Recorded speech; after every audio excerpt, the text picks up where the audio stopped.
Hello and welcome to another Tidely webinar. We have our special guests today, Chris and Sarah from 139. Excited you guys are here today. We're going to be digging into church staff salaries, a hot topic for people who work in the church, people who want to work in the church. Everybody wants to know, am I making what other people are making? Am I making enough? Last week, if you recall, we talked through the tiers. So just to kind of wind us up, Chris, we run through the talent tiers. Yes, sir, I can. There are 4 different levels of talent tiers. One is called green but good. And short reminder, who is that? That's those individuals that are younger, green, less experience, but they've shown promise. Maybe they've been a part of an internship program somewhere that really developed them. So that's green, but good. It's a great hire if you can find the right one. The second tier is what we call battle tested.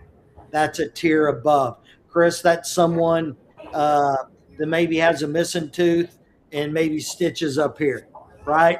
They've been through a little bit of pain and maybe they have a few years, 3 to 4 years of experience. Uh, the next tier of that is what we call the rock star. This is what every church staff loves to have. Those stitches have healed. They've replaced that tooth. They have 7 to 12 years of experience, and they really know their way around church staff and leadership. And that next level is what we all call unicorn. Very rare. We call it a needle, not in one, not in two, but 3 haystacks. Wow. Someone that has 15 plus years of experience, battle scars, they've survived, they have a high level of emotional intelligence.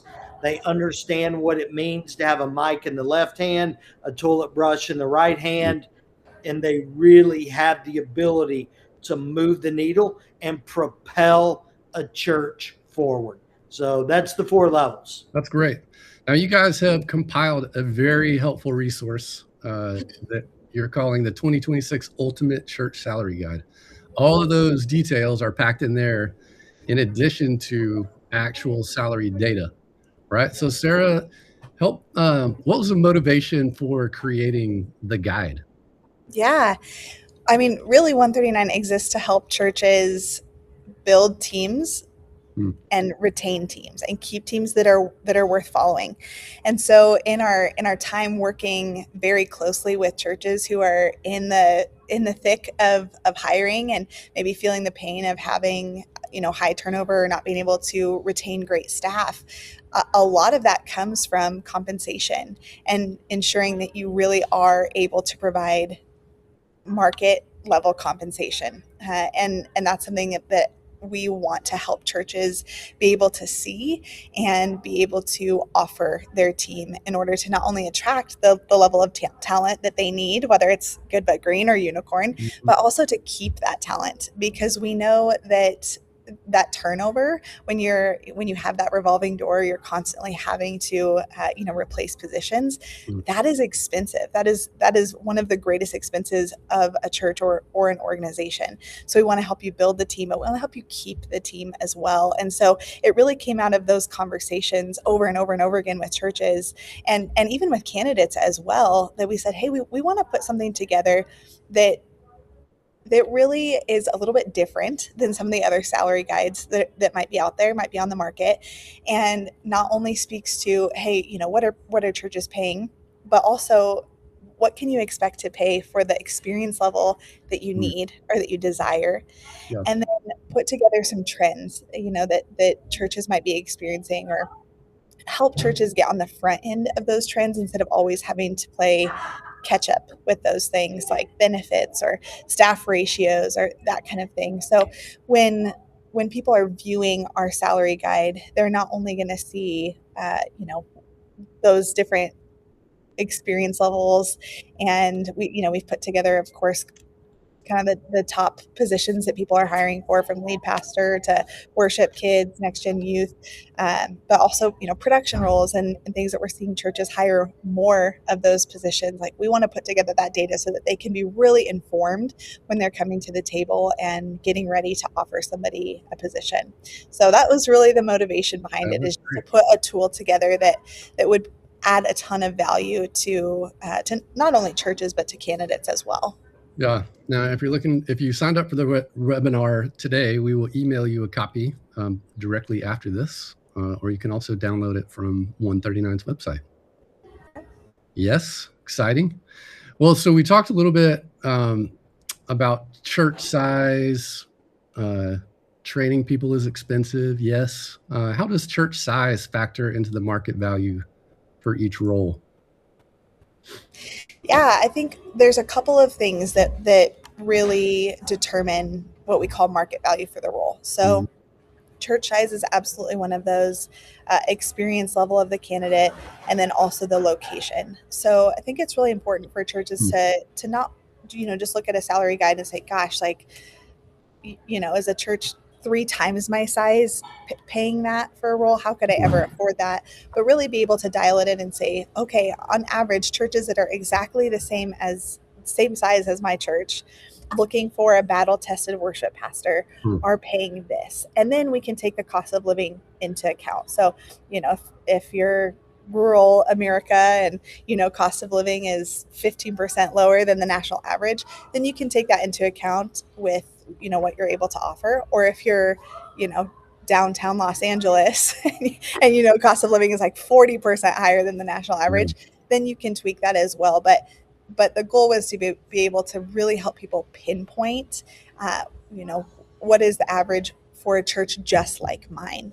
Okay, that's great. Super helpful, because it would be, if you don't consider location or locale or size of church, it would be difficult to say, hey, I should make $150,000 of this role, but you're in the middle of nowhere and maybe your whole annual budget is $150,000.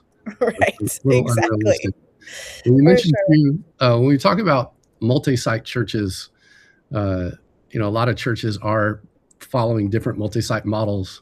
So when you're hiring a role, should you base that role on the size of the whole church, or should you just look at a specific campus location to determine that salary? That's a great question. And when we're coaching churches through, these salary conversations, we typically recommend for large multi-site churches to consider the size of the campus or the location that they're hiring for. And, even if total across, 5 campuses, you're a 10,000 person church, the reality is your budget allocation looks a lot different than a church that's one location with 10,000 people, right? Because there's a lot more overhead for those multiple locations and campuses and all the things it takes to run those. So when we are coaching churches through that, our best recommendation is, hey, take the size of the campus that you specifically need the worship pastor at, or specifically need a campus pastor for, and then dial that in when you're looking at the salary guide. For if it's a church under, or if it's a location under 500, then you're looking at that smaller church category on the salary guide. Well, and we talked a little bit last week about when is the right time to hire versus engage a volunteer or ask somebody to serve or step up. Chris, how does a church determine if they need an executive pastor or a director, or if it can just be like an interim or a volunteer role? Is there a pathway to that you can map out for us? Yeah, great question. There's several different ways that you can look at this topic, right? Because every church has a different need. Okay. Here's one thing I want to throw out there at you first. Is, in our experience, what we've learned is the one executive pastor model can create a growth lid on your church. So what that means is there's one XP, everything reports up through them. And when that happens, it's really complicated for that individual to give the attention that they need around the items that need to be given so that we can maximize every area of the church. And so really what you're seeing in time, that model has become less relevant over time. So what that means is essentially, and we've helped a lot of churches build this out, is what we've gone is to a 3-tiered executive pastor model, which is an executive pastor of operations, executive pastor of ministries, and an executive pastor of creative and worship. And all ministries of the church report up through those individuals. Now, here's the thing. Man, a church of 100 to 500, they're not going to be able to afford 3 executive pastors, right? And so it's a combination. Like if we need an executive pastor of operations at a church of 100 to 500, I'm typically asking someone in the church that's been successful, that has some operational experience, to volunteer because it can get done in that amount of time. Yeah. Then the ministry's executive pastor, I'll typically bring them on, but they're going to have what I call an and one, Chris. I'm not just going to lead the ministries, but my and one is I'm also going to be the connections pastor. Or I'm also going to be the small groups pastor, because at 100 to 500, we can't just hire people to lead people. You got to have some dirt under your fingernails, right? Yeah. And then executive pastor, creative and worship is probably going to be a part-time from 100 to 500. Okay. Then as you scale up, those become more 3/4 to full-time type roles. Now, let me say this. One of my favorite things to do is save churches money by doing away with the title executive pastor, right?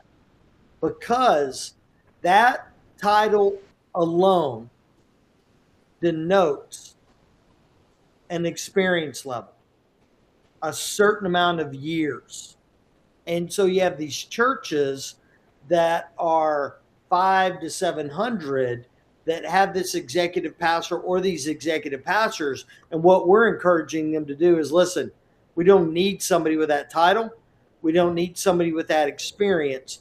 Let's call those 3 roles directors, director of ops, director of ministries, director of creative and experience.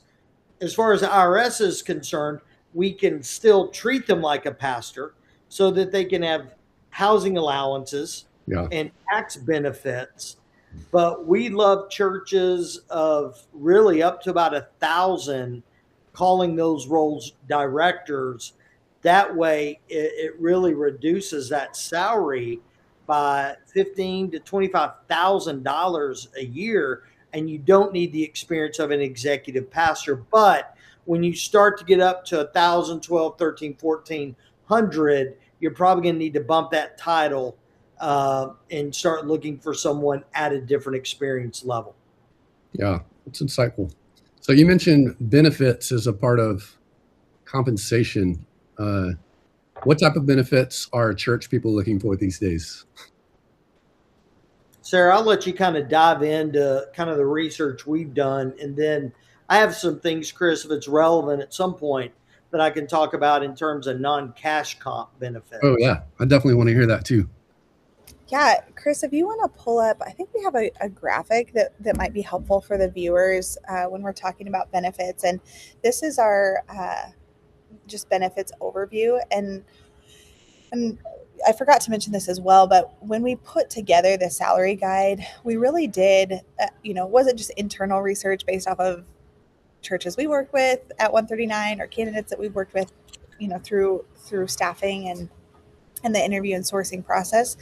But we actually partnered with a third-party research company. And this is what they do. They put together salary guides for all different industries.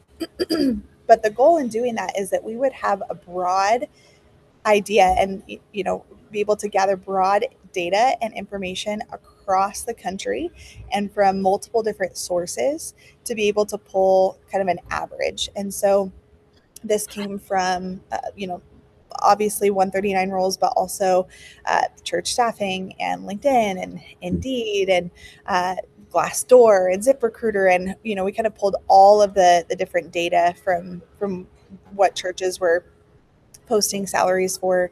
But then also, we talk with hundreds and hundreds of candidates every month and are always talking through salary. And so we have that data of, what size church they're working at and what location and, what they're being paid in the role. And so this, honestly, I think we had 12 to 15 different sources where we were able to pull that data and then come together to create that national average. But we didn't just search for salary information. We also searched for benefits and, kind of some of those trends. So I think the slide might be toward the end of the deck that I gave you, and it's probably titled like benefit or overall compensation, something like that. There we go. Right. Yeah, absolutely. So I think, bare minimum, people are for sure looking for health and dental insurance. We want to see that be offered to the employee and to their family. We have seen a trend where a lot of churches are, they may have a plan where it's a high deductible, but then the church is offering, a benefit back to the employee where the church pays half of that deductible or something like that. So that's a huge trend that we've seen. Certainly retirement for, those full-time director and pastor level positions, the 403B plans and something matching. I think a minimum of 3% matching is what we've seen, kind of across the board. I think that's really something that candidates are looking for. Paid time off, of course. Yes. Having minimum, I think 3 weeks is definitely the trend that we've seen. Wow. And I think Chris Spradlin may talk, more about that with that being like a non-cash compensation that you can offer.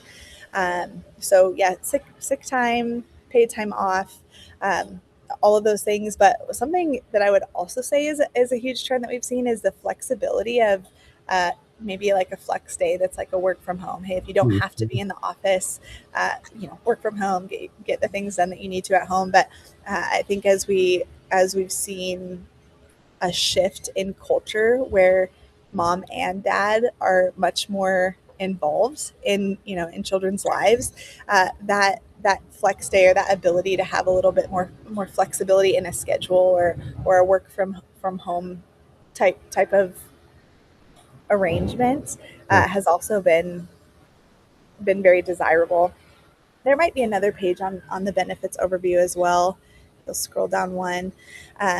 Chris mentioned this a little bit with housing allowance. So, those director and pastoral level positions, being able to utilize that benefit is huge. And we want to make sure that certainly the churches that we're working with, that's written into, the contract and that they're able to take advantage of that.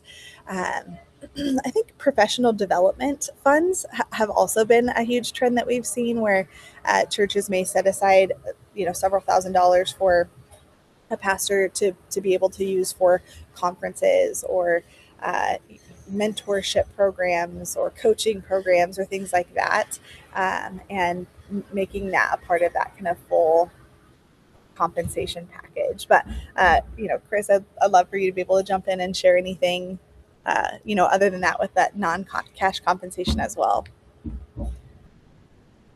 Yeah. I think one of the things I would tell church leaders when they're thinking about hiring is, as you look at non-cash comp, if you get it right, you might be able to move from a green but good team member to a battle-tested team member. Okay? We talked a little bit about it last week. Everybody wants battle-tested or rock star, but everybody wants to pay green but good. Green but good, yeah. Yes, sir. But what I'm going to talk about right now is how you can maybe pay battle-tested without paying battle-tested. Okay? And so some of the low-hanging fruit are some of the things that Sarah had just mentioned. Okay? One is with time off. Okay. Now there's all I encourage churches to throw away the church handbook right now as we're talking about this, because most churches will have some sort of a earned type of a time off system. And a lot of the churches that we work with, we say just throw that away, because what we want to do is we want to be aggressive with some of these things so we can get a higher level of talent. So, for example, a lot of churches will have your first year, you can get a week off because you worked so many days. Year two, it's typically the same. Year three, you might go to 10 days or something like that. So one of the things you can do with non-cash comp is you can actually say year number one, we're going to give you a couple of weeks off. But what we're going to do is we're going to let you, if you choose to take 2 of those weeks, you can actually take those 2 weeks in a row. Now, that's actually big to some people. Yeah. Wow, I can actually disappear for 2 weeks. Then they get the holidays, right? And so that's helpful as well. When I'm working with executives, Chris, or I'm working with someone that is rock star to unicorn, a lot of those individuals are going to have more experience and they're going to be older. Well, sometimes what we do is we act like they're new into our organization, so you can get 2 weeks to begin. Yeah. And man, if they're older, I'm going to give them 4 to 5 weeks. Yeah. Okay. And that's going to be big for them. That's going to communicate to them value. And that's a way that you can tier it up. Okay. So that's ideas on vacation. All right. Then one thing that Sarah had mentioned, which I think is really good, is you can have some flexibility around work. Okay. Now, listen, typically executives aren't big fans of that. They like to be in the office, but your creatives love that. Okay. And a lot of times, non-cash comp with your creatives, if you can create a 3 days in type of a deal, they're going to be like, man, I am all in on that. Here's another thing that you can do for creative is you can do 3 days in, or you can say, hey, we're going to give you 6 weekends a year to be able to go outside the house and to be able to lead worship somewhere else so that you can allow another church to actually help pay your salary for them. You get what I'm saying with that, right? With youth guys, I'll do the same thing, man. Hey, this summer we'll let you do 2 youth camps and we'll let you go somewhere else to speak 4 other times a year. That'll help you drive some of that. So if you open that up and loosen it up a little bit, you're essentially allowing someone else to help pay them so that you can retain them. So we talked about flexible work schedules with creatives. Man, one thing that you can do with youth, which is kids, someone that's younger, is you can have some different benefits. Listen, man, dental benefits are cheap. Sometimes I offer dental benefits where I may not have health benefits. Yeah. So they'll be like, wow, oh, okay, man, they do that. Sometimes I'll do this. I'll do a childcare stipend. Okay. Where you can offer, hey, we're going to give you $300 a month for childcare. While those dollars don't equate to salary, sometimes the way that those benefits are worded is it makes that individual feel, wow, man, they really care about us. They care about my marriage. They're willing to invest in my marriage, being able to get time away and be able to offer stipends for that. Then there's all kinds of which some churches do, from cell phones to cell phone plans for husband and wives, even the spouse that's not on the team. Yeah. So there's just little things that come across as caring. There's marriage counseling that you can do. There's marriage retreats that you can do. Hey, we want to fund that. We want to help with that. So if you get some 2-3 people in the room and go to chat GPT and say, hey, I'm in the church business. What are some non-cash comp benefits? You're going to see a lot of things populate. So I think that's one way that if we really get intentional about it, Chris, that we can get someone that's battle tested where they maybe, have to hire green but good. Yeah. So it just sounds like you're saying get creative with compensation. It doesn't just have to be money. It doesn't have to be cash money on the table. Those are all great. I worked at a church for 16 years, and a number of the things that you mentioned were part of our package. They had counseling available. We had a budget where we could go to conferences. My wife and I went to a marriage retreat one time. So it is more about investing in the person that you want to be there and not just giving them a big fat paycheck, although that would be nice. It would be. So speaking of paychecks, Sarah, what trends are you seeing across the board regarding ministry staffing? I know that's kind of a broad question, but no, that's okay. There's a few that we really hone in on to highlight in our guide, and I do have a graphic for that as well. I think it's just titled "Key Salary Trends." But I think, there you go, right there.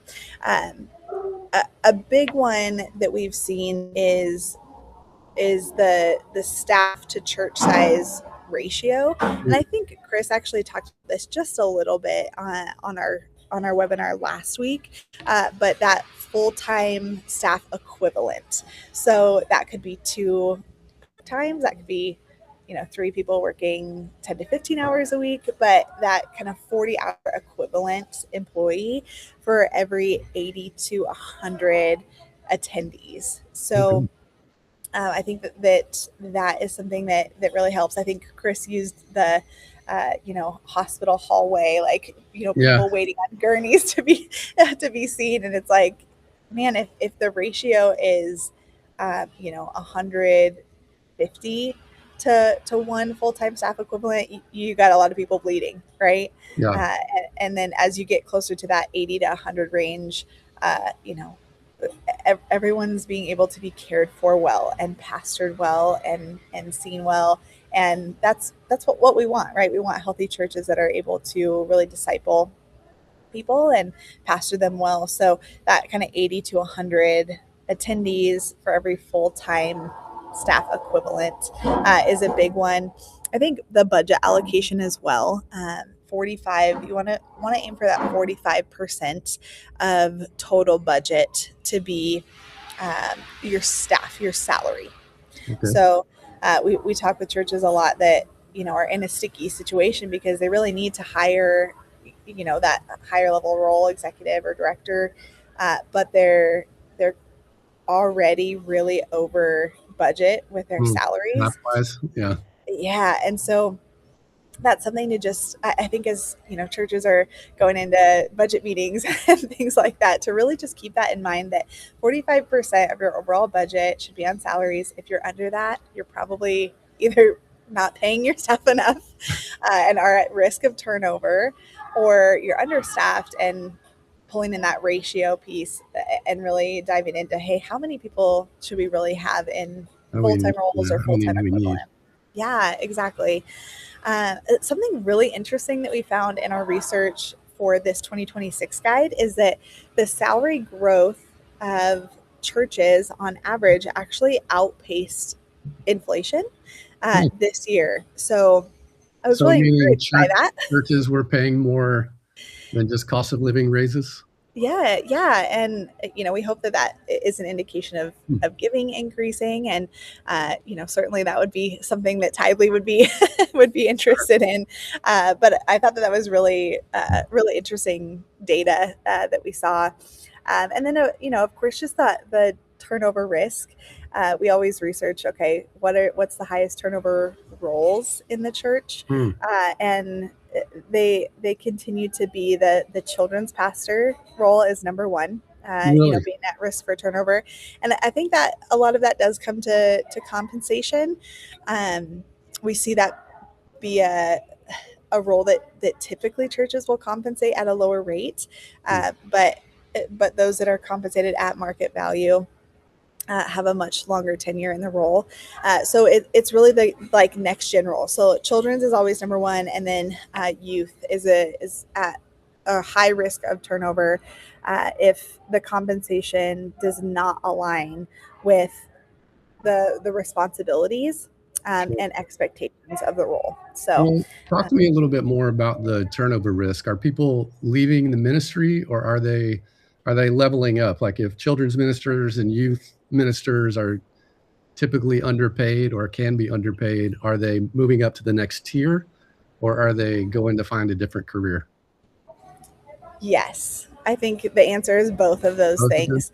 I think with youth, we typically see that kind of shift in maybe position within the church, like maybe they're moving up to a campus pastor role or director level role or something like that, which is exciting, right? We want to see pastors be able to grow and grow within the church.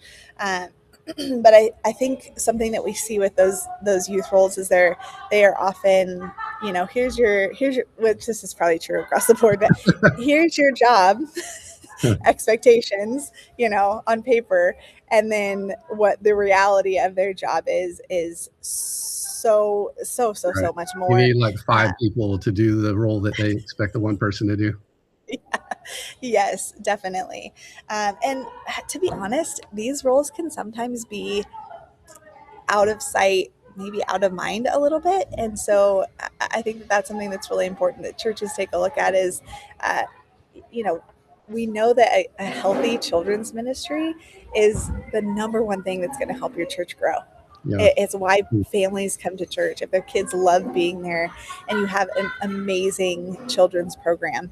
And so I think although sometimes it's not as visible as the main stage, it's not as visible as maybe your worship pastor or your worship team, it is equally important. And I think that that is one reason that they can often go maybe underpaid is just the lack of visibility.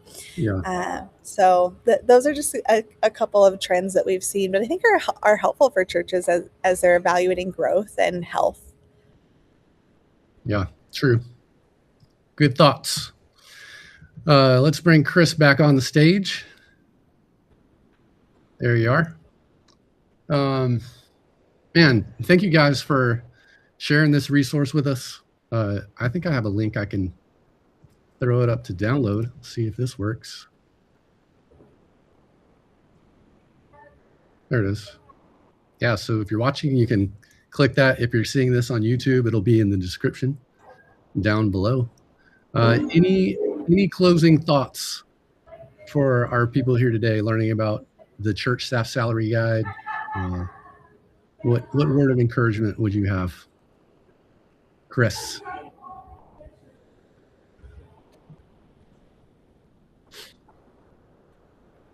Oh, I think you're muted.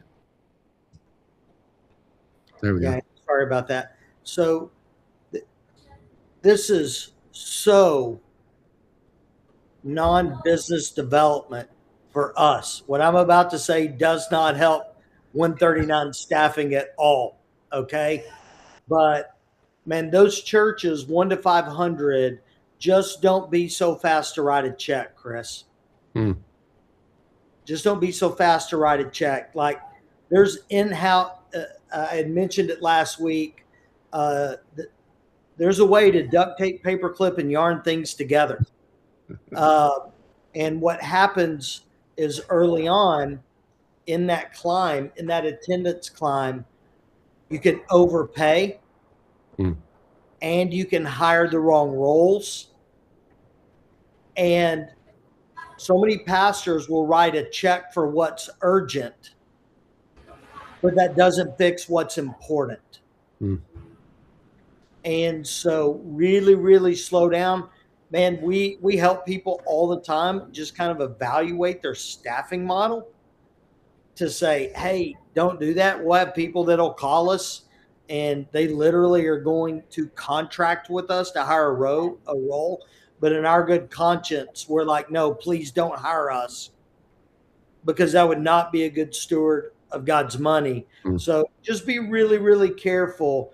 And don't be afraid to duct tape, paper clip, and yarn it until you know that you know that you know that you need that hire. Yeah. That's good. Sarah, you got any thoughts for us? I mean, I think I would echo what Chris says. Like, we're always excited to be able to partner with churches as they're sensing growth and feeling like, man, I really feel like we need to hire this role, or we're growing. We've kind of hit we broke 500 or we've broken 1,000, and we feel like this is the next role for us. And what's so exciting is that you're growing, that God's bringing people to your church, but we love to get to have that conversation that's strategic of, okay, what really is your next best hire, and where should you invest these precious funds that you have for this role. So as people are downloading the guide or looking through there and processing what their next hire is, or how to structure an org chart so that they are under the 45% allocation of budget, we love to get to have those conversations, and we are always open to partnering with churches in that. So we're just a phone call away, and would love to do that. That's great. I love y'all's heart for the church, for stewarding money well. They are God's resources after all, right? Yes. So thank you for putting the salary guide together. I know it's going to help a lot of folks out there. And thank you all for helping churches. Absolutely. Thanks, Chris, for having us on. Appreciate y'all. See ya. Okay. Bye-bye.